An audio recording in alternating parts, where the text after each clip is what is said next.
দেৰগাঁৱত উত্তপ্ত পৰিস্থিতি বনকৰ্মীৰ গুলিত গুৰুতৰভাৱে আহত এজন লোক গড় খেদিবলৈ বুলি চলোৱা গুলিত আহত হয় লোকজন আহত লোকজনৰ নাম নাছিৰুদ্দিন দেৰগাঁৱৰ কৰৈনীত উত্তপ্ত পৰিস্থিতি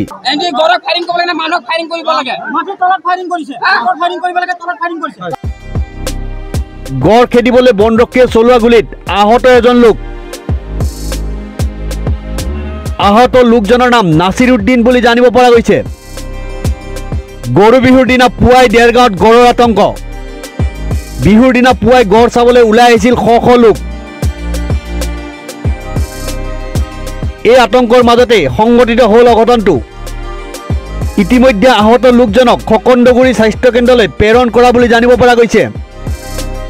আনহাতে গড়ৰ আক্ৰমণত এজন লোক গুৰুতৰভাৱে আহত হোৱা বুলিও জানিব পৰা গৈছে গড়ৰ আক্ৰমণত আহত লোকজনক চিকিৎসালয়লৈ প্ৰেৰণ কৰা হৈছে।